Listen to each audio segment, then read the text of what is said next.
Well, how about it, Duck fans? How about it? College Game Day is coming back to Eugene. Here we go.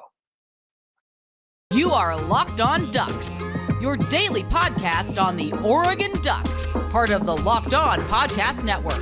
Your team every day.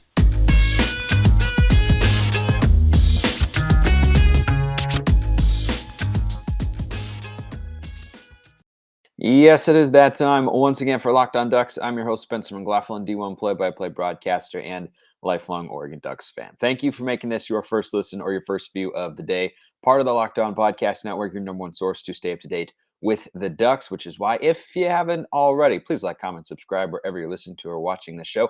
I'm so grateful to all of you out there, genuinely. When I took this show over, we had 8 subscribers on the YouTube channel. We're now over 1,300. Thank you a million times. Thank you. You may also be noticing that I sound a little bit different. I look just ever so slightly different, not my usual setup that I've got here. The craziness that went down, I'll explain it in about 20 seconds. On Saturday afternoon, I was at a wedding reception for one of my oldest friends, and the Mariner game, of course, was on. They were down 2-0 in a best-of-5 series to the Houston Astros. So my parents and I, who live up here in Edmonds, Washington, just 20 minutes north of Seattle, devised a plan, and that was get on the 5:45 flight from San Jose to Seattle. The game starts at 1, and by the time it's over, whether or not the Mariners have earned themselves a 4th game on Sunday.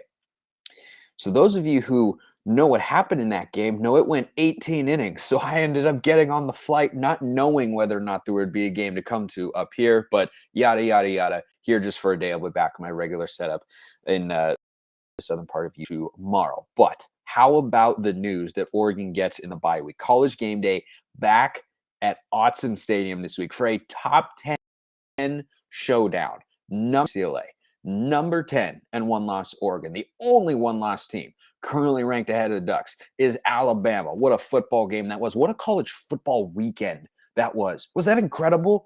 Was that not amazing? There are times, especially early in the year, because we don't fully know all the time whether or not highly ranked teams are going to fulfill the promise or potential of a given season.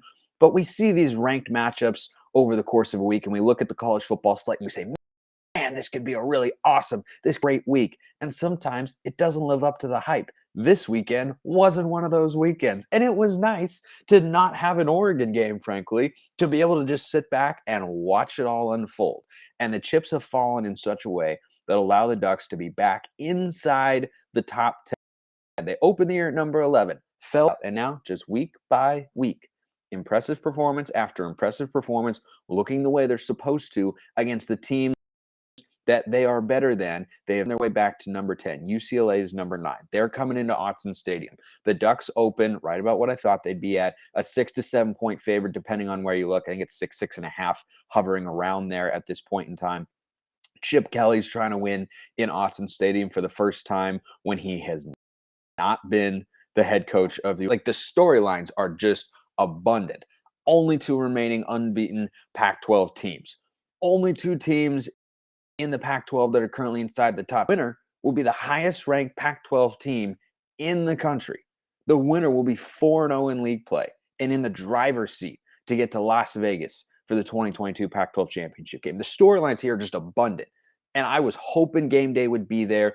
I won't say I, started a campaign or anything on Twitter, but I see tweets of like, you really hope Game Day is going to be there. Really wanted it because it's a big opportunity, and they are coming to Eugene for the first time since 2008. Cannot wait. I cannot wait, Duck fans, to wake up on Saturday morning like I do every Saturday in the fall, put on College Game Day, and see all of you out there decked out green and yellow and whatever color jersey or shirt you have chosen to don that has that Oregon O or P on it, whatever it is. I can't wait to see all of you screaming and shouting and enthusiastically supporting this just beautiful spectacle that is College Game Day. It's really, really awesome. And it hasn't been to Eugene since 2018.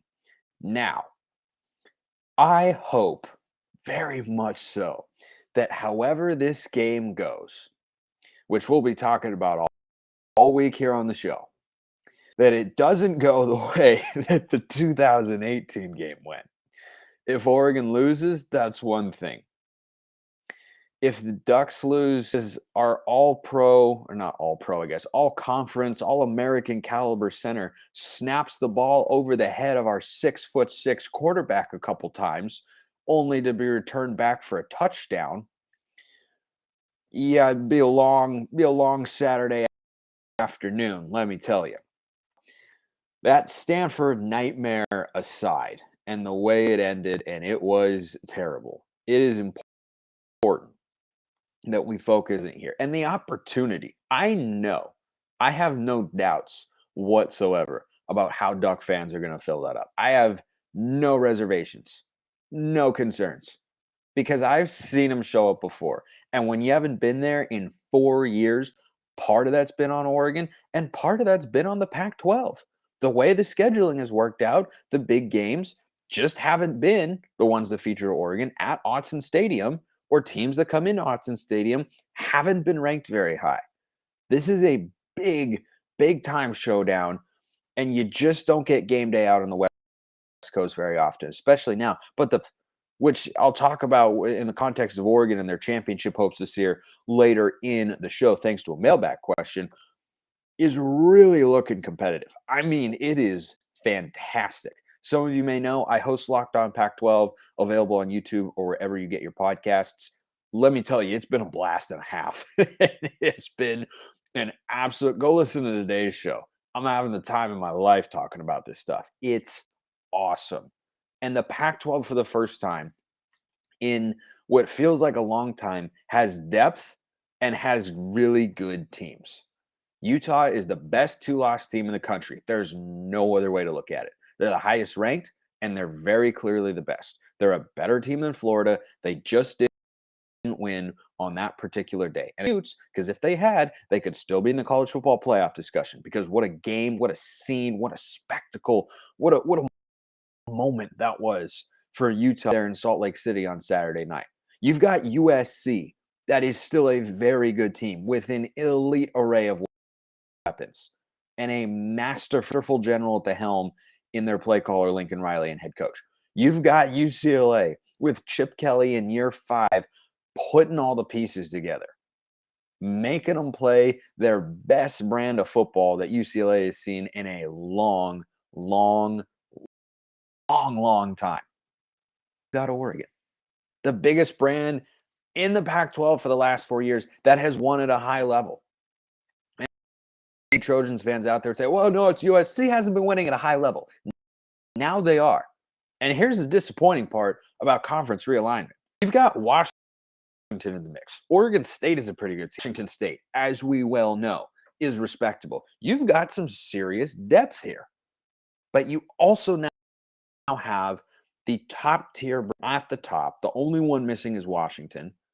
And you have a different feel for Pac-12 football. And Oregon being right in the center of it, right in the thick of things, is so great. And the opportunity to distinguish themselves, the demons of that opening week loss, and recapture the national respect of a lot of fans who watched them get beat down by the Bulldogs, can now play a good UCLA team at Autzen Stadium, which better be sold out. They can watch them on game day, which better be filled to the bring. And I suspect both will. Oregon's got a chance to showcase what they are really capable of and the football team they are now, not what they were 6 weeks ago against. I can't wait to see the numbers out there. And speaking of numbers, they don't lie. In the last decade, over 4 million people have chosen Simply Safe Home Security to protect their home. You don't earn the trust of that many people without doing something right. At Simply Safe, your safety is the only thing that matters. I know, because I know people who have Simply Safe. They speak very, very highly of it. With 24/7 professional monitoring, Simply Safe's agents call you the moment a threat is detected and dispatch police responders in an emergency, even if you're not home or you can't be reached. Their monitoring experts use proprietary advanced response technology to visually confirm so you can get the highest priority police Dispatch. Customize the perfect system for your home in just a few minutes at simplysafe.com/lockedoncollege. Save 20% on your SimpliSafe security system when you sign up for an interactive monitoring plan and get your first month free. Visit simplysafe.com/lockedoncollege to learn more. There's no safe like SimpliSafe. So this is just such a fun. This is going to be a really fun week. I'm so stoked for every single day. I'm excited, as you all know, to do every show on here. I love doing it, but this week of all weeks, with that game and this matchup and what's on the line, and both teams are coming off a bye, which is odd to say the least. But that advantage isn't there for Oregon. You know what it is? You, the home fans, everybody who can get out there to Autzen Stadium. You get your butts in those seats. You scream your head off for 3 hours. You will the Ducks to a win. That is this week, Duck fans. My mission here, get you ready for it. Get you excited for it. And I just love the big stage that they're going to be playing Chip. I've always rooted for Chip wherever he has gone. I always will. No love lost on Saturday here, buddy. I'm sorry, coach, but I'm really, really hard because the Ducks, to a national audience, can show that they're an improved football team in Pac-12 play. They can get another marquee win on the schedule, probably their biggest marquee win, I should say. The BYU win was really good at the time. It's looking a little weaker as the weeks go on. I'm not quite sure. I thought they were a much better football team. Maybe they would have been if they'd beaten a more confident bunch. I don't really know what's gone on. I thought they would be better. They lost to a bad Notre Dame team who just lost to Stanford, and we saw of not very much. And that game was in South Bend as well. So from a resume standpoint, right? Do I think ball playoff? No. Is it out of the realm of possibility? Absolutely not. It is not. And so it's okay as a fan to start thinking about those sorts of facts. Right? You have to have quality wins if you're going to get in. Yes, you need help. Well, Alabama lost. That helps. That helps a great deal. Still has to play Georgia. You figure Georgia's going to get in, but is a 2-loss Alabama going to get in over a 1-loss Pac-12 champion? Probably not. Not if USC or not if Oregon is able to beat potentially USC in the Pac-12 championship game in addition to UCLA and Utah and in Oregon State. And then hopefully they take care of business and look the way they should against Colorado and Cal. Those are the games potentially that are remaining. And who the other team, if Oregon, God willing, can get into the Pac-12 championship game again this season, who they would play, it's still up in the air. It is anybody. UCLA beat Utah. Utah beat USC. They're all doing this fun little round robin thing. And remember, very important to remember, it is not North champion. It is the two teams with the highest winning percentage in conference play. That's who will go to Allegiant Stadium in Las Vegas this year. It does not matter if we win the North. We could still not go if we've got 2 losses or if we have a loss and it's to UCLA. I don't even know. Like, there's so many different ways it could go. But having a matchup with one of those 3 other schools that's currently in the running and controlling their own destiny to get there, and there are 4 schools that can do that: Oregon, UCLA, USC, Utah, which coming into the year, those are who I thought would be the 4 best teams in the conference past the midway point. They can all get there, and they wouldn't need any outside help because USC would just have to beat UCLA, and they would get there. Utah has to win out, but they've got 1 loss, so they have less margin for error. Same thing with USC. UCLA game, but still get there, and they would maybe need I don't think they would need any other help because you don't have another matchup with the other schools aside from USC. But the team that gets there is probably going to have a conference loss, and all those scenarios are really, really fast. Quick check-in before I get to the mailbag questions today, which come from my guy Peyton, who sent in a couple of really, really good ones that did make a about him, and I thought about him as well. I just wanted to do a quick check-in on a couple of hashtag pro Ducks. Marcus Mariota was 13 of 14 in an upset home win for the Falcons, 28-14 over the 49ers on Sunday. And then, I saw this video of Kayvon Thibodeau, and he was kind of emotional after a huge win that nobody thought the Giants would pull off against the Baltimore Ravens. And he continues to be an impact player since coming back from an injury and playing for the now 5-1 Giants. It's really, really strange. I heard from so many people who had definitely watched a lot of Kayvon Thibodeau football come on and say, well, I don't know about his effort. I don't know about his commitment. I don't know if he loves the game. Is his effort there consistently? Yeah. You know who came on here and said, you're all being ridiculous? This guy's really good? Me. It was me. I said that. And I told you at the time that when he turned out to be a good difference maker for the Giants, I'd come on here and be as obnoxious as humanly possible. Well, guess what, everybody out there? I don't even know if those people are watching or listening. I point, because if you doubted this guy, I'm here to tell you, you were wrong, and I'm taking a victory lap because that guy's good and the Giants are good. Their defense is a reason why, and Thibodeau is a force. Yeah, I just had to throw that out there. All right, let's get to our 2 mailbag questions from Peyton. All right, Spencer, I have 2 questions for you, 2 in all caps. He wanted to know that there were a pair coming. And by the way, if you ever want a question answered here on the show, you tweet with the hashtag AskLODPod at Smalls_55 or at LockedOnDucks, or the Twitter handles. You slide up in the DMs. You can go in the mentions too. Hop in the YouTube comments. I monitor those every day. All ways to get a question answered here on the show. Peyton came via the direct messages. Slide and right up in there as you all can do. I have 2 questions. Thought real hard for these. Love to hear it. Who scares you the most, USC or Utah? That's a juicy question. Both played a great game last night. Yeah, I'll say. And the defense was non-existent. I agree. It was very, very classic, or I guess modern Big 12-esque. That had a Big 12 feel to it. Out of the past 4 years, let's say, this is question number 2. Who is the one recruit you look back and say, I wish we could have gotten him? So I'll go to the first question. Who scares me more, USC or Utah? They both have features that worry me. I'll start with the Utes. That is a well-coached football team. And what they showed this weekend is they don't have to win just one way. Oregon State is a good football team. They played very well against Washington State with a backup quarterback, held them to 10 points, which, as we know, is not super easy. Their defense is really, really good.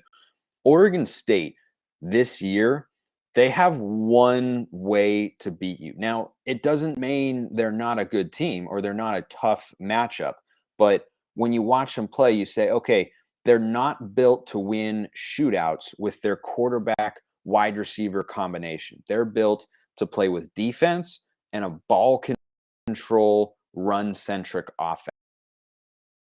Their offensive line is in the football. They've got some solid backs. Their offensive coordinator and head coach, Jonathan Smith, Brian Lindgren, Smith, the head coach, Lindgren, the OC, I think are smart. But if you tell me that you're trying to get into a shootout with them, right? How did they play USC tough in a low-scoring defensive struggle? How did they beat Washington State? It was 24-10. It wasn't that high scoring until the end of the game. That's what they're built to do, and they know that. Utah, what they showed is they know how to win in more than one way. They can go with the Oregon State approach, where they want to run the football. Cam Rising is a good runner. Tavion Thomas is good. The offensive line is not quite what it was last year from what I've seen, but they're solid. And they know, and Micah Bernard, their backup, is excellent, by the way. If he comes back next year, I don't know what his eligibility is. Utah will be fine in the backfield. That guy is a good running back. But Tavion Thomas is an even better running back. But that's what they want to do. And what impressed me with Utah so much on Saturday night was they were taken out of that. They ran for, I believe, under 150 yards. They ran it somewhat efficiently against a porous USC rush defense. But they just went out there and said, you know what? USC has got us down 14 points at home. We've got to throw the football. And they did. And they did it without Brant Kuithe, who's their best tight end, out for the season. But his backup is really good, Dalton Kincaid. And guess what? He had 16 catches. for 234 yards. The guy was everywhere. Devon Vele is a good receiver on the outside, and Cam Rising, I almost never. He got helped out a little bit with a questionable roughing the passer penalty that saved an interception, but he's almost never putting the ball in jeopardy. He's making the right reads. He doesn't have the biggest arm. He's not the fastest, but he is big enough. He is fast enough. His arm is good enough. And right here between the ears, I trust him as much as any quarterback in the Pac-12. More on why that Utah win was so impressive and the danger they present after I remind you this episode brought to you by BetOnline, your number one source for football betting info this season. I've been using them on Locked On Pac-12 to send out some ice cold Pac-12 prime picks the last couple of weeks. Went 0-3 over the weekend. Got the outrights in 2 of 3, but did not have the covers. Find all the latest player developments, team matchups, news, podcasts, and in-depth articles and analysis on every game you can find. And as always, BetOnline remains your continued source for all your sport wagering information with live betting and up-to-the-minute scores for every sport out there. The fastest and easiest way to check in on all your favorite games and events, including Major League Baseball. Go Mariners. Forever and always, the drought is over, and it's time to focus on how we can win a World Series.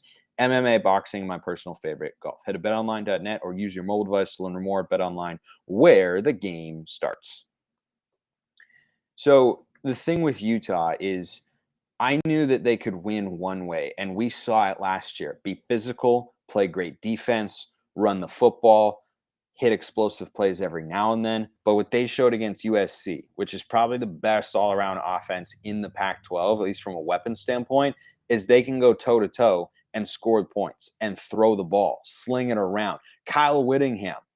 You talk about back in the day, Oregon football, the fans used to say, big balls chip because he was going for it on fourth down all the time. How about Kyle Whittingham?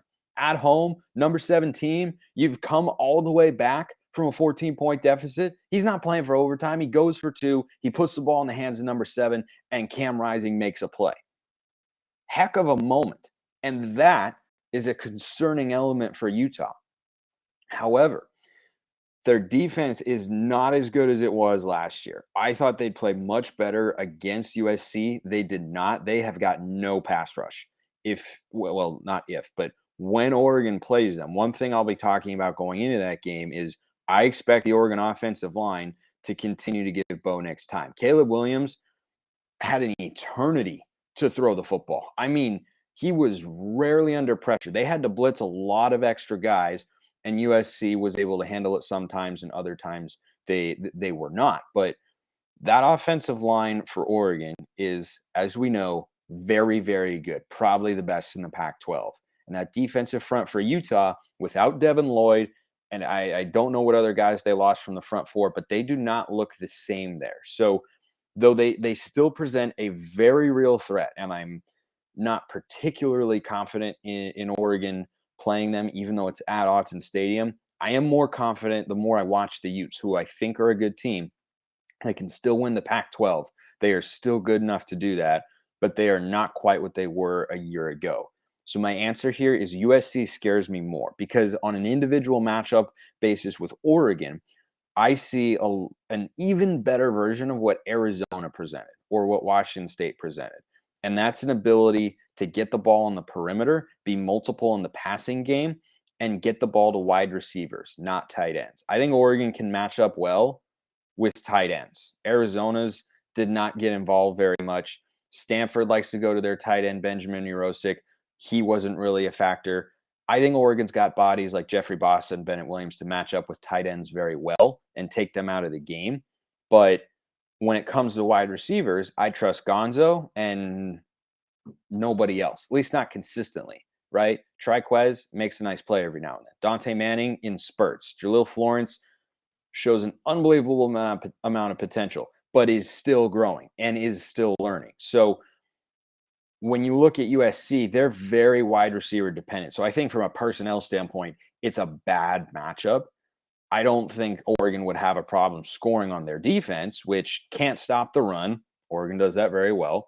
They do get after the passer really well, but the Ducks have done an excellent job keeping Bo Nix upright this season. So I trust them implicitly there. And USC has been very turnover dependent. That's why their defense allowed 43 points, is they only forced one turnover. And even though it came in the red zone, the Utes still put up 43. I feel confident in that sense in a hypothetical matchup between the Ducks and the Trojans, but I think Oregon's defense could have a really tough time. You got Jordan Addison, you got Mario Williams, you got Brendan Rice, like all these guys who Lincoln Riley knows how to get involved. And yes, Travis Dye is a part of it as well. And he's, as we remember, still very good. I think that's a tough matchup for Oregon, more so than what Utah presents. Whereas lining up, just looking at the matchups, they're going to go much more, 11, 12 personnel, one back, one or two tight ends, or even 13 from time to time for Utah. And I think that sets up more favorably for what Oregon brings to the table defensively, where you'd have, Noah Sewell, Justin Flo involved in the run game, probably Bossa in coverage, Bennett Williams, bring Jamal Hill down into the box and such. I think that's just a lot easier for Oregon to work with. Like, do I think the Ducks have a better chance of stopping Devon Vele and Dalton Kincaid with that Utah rushing attack, or Lincoln Riley is a play caller with Caleb Williams, who's a more mobile quarterback than Cam Rising, who still moves quite well, who's trying to get the ball to Caleb Williams is to all those receivers I just mentioned? I think that's why USC presents a tougher matchup. I think Utah is the better overall football team, but the matchup specifically, I think is tougher for Oregon. So I'd rather, I know it sounds crazy, but I think I'd rather play Utah than USC, even though they're the better all-around football team. I just think those matchups be really, really tough. Second question that he asked, out of the past 4 years, let's say, who's the one recruit you look back and say, I wish we could have gotten him? I did have to think about this one for a little while, but I came down on not one, but two guys would have been nice to have gotten at least one of them with the way this 2023 recruiting class is shaping out. Now, there are guys ready and waiting to fill in on the offensive line after the season, but if you told me right now, in addition to Josh Connerly, who's the left tackle of the future for the next couple of seasons, and hopefully we get 3 out of him, but it might just be 2 because he might be gone in the NFL. We'll see how his progression is with Adrian Clem there, who knows a thing or two about what it takes to get to the NFL, seeing as how he coached there for several years, many, many years. One of Kelvin Banks or Kingsley Suamataia, sorry, Kingsley, right? Kingsley was with Oregon for a little bit, high-rated 4-star, and then he wasn't playing, left, and now he's over at BYU. And then Kelvin Banks was committed to Oregon, 5-star offensive lineman, and then Mario left, and he flipped and went to Texas. So no surprise there, right? That sort of thing was expected. But I like some of the other guys. Jackson Powers Johnson actually looks like a pretty good player on the interior of the offensive line. Marcus Harper's been pretty serviceable and such. But if you told me the tackles of the future, let's say it was Kelvin Banks, just because his name's a little easier to pronounce. But if you had Connerly on one side and Banks on the other, that would have had the makings of another offensive line years. And for the last couple of seasons, offensive line has been ridiculously good. It starts in recruiting, it ends in development.